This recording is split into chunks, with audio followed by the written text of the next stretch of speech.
మనిషికి ఆశ ఉండొచ్చు, అత్యాశ అస్సలు ఉండకూడదు. భూమి మీద నిలబడాలా, ఆకాశానికి నిచ్చెనేయాలని అస్సలు అనుకోకూడదు. వేస్తే మేడకో మిద్దుకో వేస్తే బాగుంటుంది, కానీ డైరెక్ట్గా ఆకాశానికి నిచ్చెనేసారంటే దానికంటే పోవడం బెటర్ ఏమో కదా. ఎందుకంటున్నానంటే చెప్తాను. ఈ మధ్య నేను ఒక బిజినెస్ అయితే స్టార్ట్ చేశాను. ఆ బిజినెస్లో వెళ్ళే లోతు కొద్దీ ఇలాంటి అనుభవాలు నాకు బాగా ఎక్కువైపోతున్నవి. సో ఇక్కడైతే నేను డిమార్ట్కి వచ్చేసాను. మ్యాంగో పికల్ చూడంగానే అలా నోరూరిపోతుందబ్బా నాకైతే. అప్పటికప్పుడు అన్నం వండుకొని అప్పటికప్పుడు తినేద్దాం అనిపిస్తుంది. ఏ చికెన్ మటన్ ఫిష్లో ఇవ్వలేని టేస్ట్ దాంట్లో ఉందబ్బా ఆవకాయలో. కాదంటారా? నిజమా కాదా చెప్పండి. నాకైతే అలా అనిపిస్తుందండి. పచ్చడి మెతుకులు తిన్నా సరే సంతోషంగా ఉండాలి అనేది నా ఫిలాసఫీ. ఎందుకంటే చికెన్ మటన్లు తిన్నా కానీ ఎందుకు అంత సాటిస్ఫాక్షన్ ఉండదు, కానీ పచ్చడి మెతుకుతోటి హ్యాపీగా నచ్చింది కారంగా అలా నెయ్యి వేసుకొని తింటుంటే ఆ మజానే వేరు కదా. సో ఇక్కడైతే నా చేతులతో నేను చేసుకున్నదే నేను ఎంతో ఇంట్రెస్ట్గా తింటాను. అదేంటి అంటే ఇక్కడ కరివేపాకు అలా అలా అలా ఆరబెట్టేస్తున్నాను. అప్పుడు ఎండకి ఇలా ఆరిపోతుంది. ఎందుకు ఆరబెడుతున్నాను అంటే కరివేపాకు కారం చేసుకుంటున్నాను.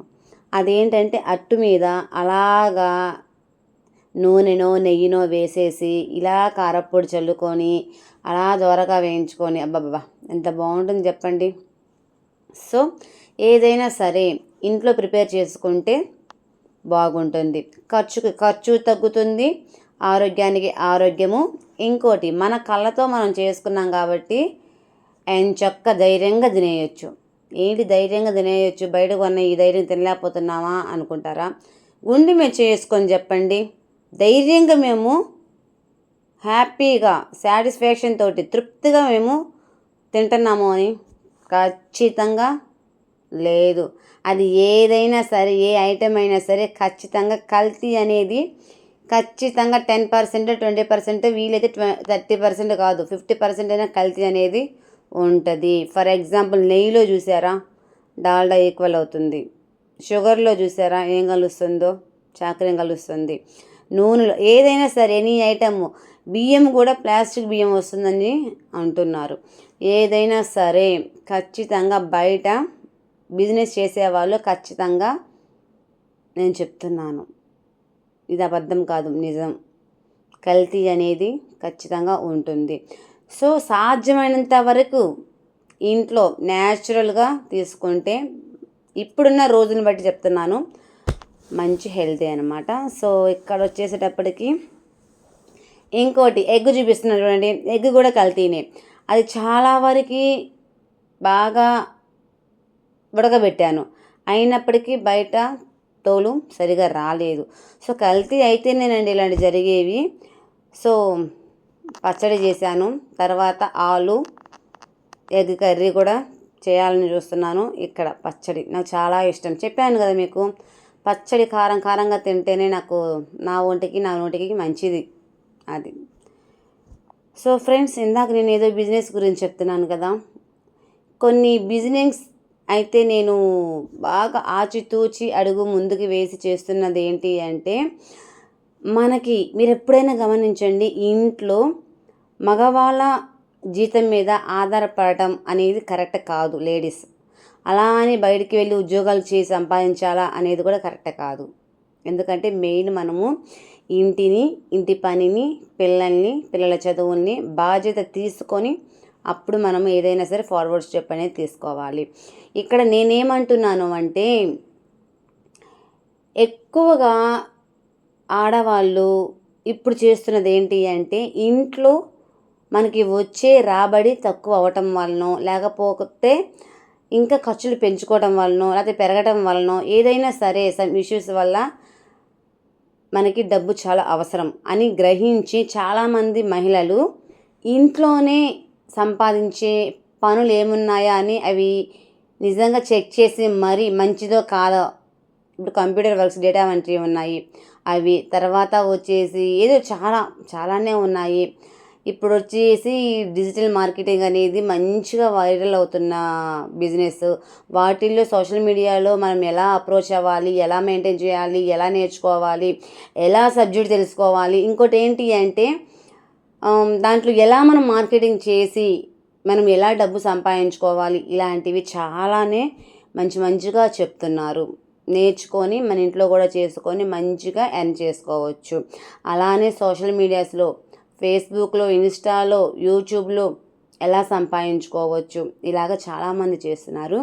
ఇంకా అవుటర్స్ ఏదైనా సరే లేదు మేము బయటికి వెళ్ళి సంపాదించుకోగలం అన్న వాళ్ళు మంచిగా బిజినెస్ చేసుకునే వాళ్ళు ఉన్నారు, జాబ్ చేసుకునే వాళ్ళు ఉన్నారు. ఇప్పుడు నేనేం చేస్తున్నాను అంటే చెప్పేయమంటారా సరికొత్త బిజినెస్ ఏంటి అనేది నేను ఇప్పుడు చెప్తున్నాను. అది మనము పార్ట్ టైంగానే చేస్తున్నాను. దీంట్లో కొద్దిగా వాళ్ళకి నచ్చి మన పని మెచ్చితే మాత్రము మనకనేది కాస్త పర్సంటేజ్ అనేది వస్తుంది. ఓకేనా? అదేంటి అంటే ఇప్పుడున్న జనరేషన్ బట్టి చూస్తే రియల్ ఎస్టేట్ బిజినెస్ కూడా చాలా మంచిగా సక్సెస్ అవుతున్న బిజినెస్ అన్నమాట. సో నేనేం చేస్తున్నాను అంటే ఎక్కడ టూలెట్స్ ఉన్నా కానీ అంటే టూలెట్ బోర్డ్స్ ఉంటాయి కదా, అది ఇల్లు కానీ షాప్ కానీ ఏదైనా సరే ఉంటే ముందు వెళ్ళి ఆ ఇల్లు అయితే చూస్తున్నాను. తరువాత ఎక్కడైనా సరే ఇల్లులు కొనాలి అనుకున్న వాళ్ళు లేదా అమ్ముదాము అనుకున్న వాళ్ళు ఇవి ఎవరైనా ఉన్నా కానీ వాళ్ళని కన్సల్ట్ అయ్యి నాకున్న ఫ్రీ టైంలోనే మార్నింగ్ టైం ఒక 1 అవర్ బయటికి వెళ్ళినప్పుడు లేకపోతే ఈవినింగ్ టైంలో 1 అవర్ వెళ్ళినప్పుడు జస్ట్ ఒక 15 మినిట్స్ ఒక 20 మినిట్స్ దానికోసం కేటాయిస్తున్నాను అనమాట. అంతకు మించి ఇంకేం లేదు. సో అలా కేటాయించినప్పుడు నెలకి కాదు ఒక 6 మంత్స్ ఒకటి తగిలినా హ్యాపీగా లైఫ్ సెటిల్ అయిపోతుంది. అట్లీస్ట్ లైఫ్ సెటిల్ కాకపోయినా మన ఖర్చులకి మనీ వచ్చేస్తుంది. ఓకేనా? ఏంట్రా బాబు అసలు విషయం చెప్పటం లేదు, ఏంట్రా బాబు ఇంత విషయం చెప్తున్నారు అనుకుంటున్నారా? సో ఇక్కడ చూడండి, ఈ ఇల్లు చూపిస్తాను. ఈ ఇల్లు చూపించేటప్పుడే నేను స్టార్టింగ్లో ఒక డైలాగ్ చెప్పాను, గుర్తుందా? ఆశ ఉండొచ్చు కానీ అత్యాశ ఉండకూడదని. అది ఈ ఇంటిని చూసి నేను చెప్తున్నాను. ఈ ఇంటిని చూసి ఇది ఇల్లు కూడా కాదు, ఇది ఒక ఫ్లాట్. ఓకేనా? ఈ ఫ్లాట్ మీరు బాగా క్లియర్గా చూడండి. ఇది చూస్తే మీకు అర్థమవుతుంది. ఓకేనా? నేను ఎందుకు ఆ మాట అన్నాను అని, ఇది చాలా డర్టీగా ఉంది, అందులోనూ ఓల్డ్ అనమాట. సో ఇప్పుడు నేను చేస్తున్న బిజినెస్ ఏంటి అంటే ఇది ఆల్రెడీ ఈ ఫ్లాట్ సేల్కి అయితే పెట్టేసేసారు.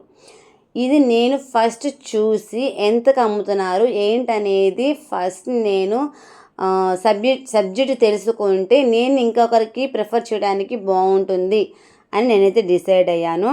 ఇక్కడ వీళ్ళు వచ్చి చెబుతున్నది ఎంత అంటే అక్షరాల 1 crore చెప్తున్నారు. అంటే 1 కోటి రూపాయలు ఎస్టిమేషన్ అనమాట ఇది. కానీ అంత ఉంటుందని నేనైతే అనుకోను. అందుకని నేను ఆ మాట అన్నాను. హాస్కి హద్దు అనేది ఉండాలి, అత్యాశకి లిమిట్ అనేది ఉండాలి. ఖచ్చితంగా ఉండాలి. హాస్కి హద్దు ఉండాలా, అత్యాశకి లిమిట్ అనేది ఉండాలా. ఇది నా డైలాగ్ అనమాట, నోట్ చేసుకోండి. ఓకేనా? నచ్చితే. సో ఇదైతే చూడటానికి బాగుంది, కాకపోతే 1 crore అయితే ఉండదు. కాకపోతే వీళ్ళు ఏమనుకుంటున్నారు అంటే 1 crore తీసుకున్న వాళ్ళు మహా అయితే ఒక 10 lakhs తగ్గించి ఇస్తారు. అలా అని 90 lakhs కూడా తీసుకోరు. ఇది మహా అయితే ఒక 50 lakhs ఉంటుందేమో, ఓల్డ్ కాబట్టి. సో ఫ్రెండ్స్, ఎవరైనా కొనుక్కోవాలి అని అనుకుంటే రీమోడలింగ్ చేసుకోవడానికి సూపర్గా ఉంటుంది. సో నన్ను కాంటాక్ట్ చేయండి. అడ్రస్ ఎక్కడ అనేది కూడా నేను చెప్తాను. మనకి నియర్లోనే ఉంది ఈ ఫ్లాట్. ఓకేనా? ఇక్కడ చూసారా, బాత్రూమ్స్ కూడా చాలా వరస్ట్గా అయితే ఉన్నాయి. ఇది 1 crore అంటే పడేసి మరి కుమ్ముతారనమాట, ఓనర్స్ని కాదు మమ్మల్ని. ఎందుకంటే ఇటువంటి ఇల్లు చూపించి 1 crore చెప్తున్నారు ఏంటి అని. సో ఫ్రెండ్స్, అది అండి. ఈ బాబు అయితే ఆ ఫ్లాట్లో ఉండి వాచ్మెన్ వాళ్ళ పిల్లోడు కీస్ తీసుకొచ్చి చూపిస్తున్నాడు అనమాట. సో మొత్తం అయితే చూసేసారు కదా, మా బుజ్జిగాడు ఎలా పడితే అలాగా తిరిగేస్తున్నాడు. సో ఇదైతే 1 crore అయితే ఉండదు, తగ్గించేసే ఉంటుంది. ఎవరైనా కావాలి అంటే కాంటాక్ట్ చేయండి.